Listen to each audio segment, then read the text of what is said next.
Au début du XVIIe siècle, catholiques et protestants semblent vivre en bonne intelligence si l'on en croit, par exemple, la déclaration d'amitié à laquelle se sont prêtés les deux parties à Aniane, ce village près de Montpellier que je sonde en ce moment pour la recherche que je mène sur l'espace public villageois à l'époque moderne.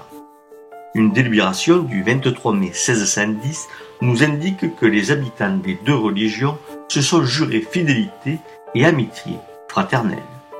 Tous les habitants d'Aniane ont été convoqués le jour de la délibération. Pour autant, la situation était diablement dangereuse car les protestants avaient des places de sûreté qui leur conféraient un poids militaire de moins en moins concevable à mesure que l'absolutisme royal s'imposait pour atteindre son acmé sous Louis XIV. D'ailleurs, quelques années après ce serment, les autorités catholiques d'Aniane font écho d'une rumeur de menace qui court dans la région et, pour suivre les exemples des villes voisines de Montpellier et Béziers, procèdent au relèvement des murailles là où des brèches étaient apparues.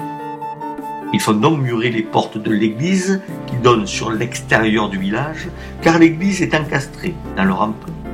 Et enfin, ils sollicitent 20 volontaires pour monter la garde de nuit comme de jour.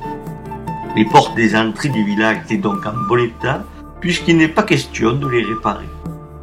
4 mois plus tard, le 11 janvier 1613, l'alarme n'ayant pas été inutile, les heurts se multipliant dans les alentours, on nomme 8 gardes qui seront placés de nuit au bateau de Guichard, le port sur la rivière où le bac à traille permet de traverser le cours d'eau, et 8 autres au moulin Bladier, ayant devant la rivière d'eau. On voit que les endroits stratégiques sont sécurisés. Enfin, 30 hommes armés doivent se tenir prêts à être mobilisés sur le champ. Les armes sont fournies par les consuls, donc payées par le contribuable, et compte tenu de l'expression « sur le champ », pour se mettre au champ, dit-on exactement dans la délibération, on comprend que ces hommes armés vaquaient à leurs occupations habituelles, souvent agricoles, le fusil à leur côté, pouvant être mobilisés illico, armes en bandoulière.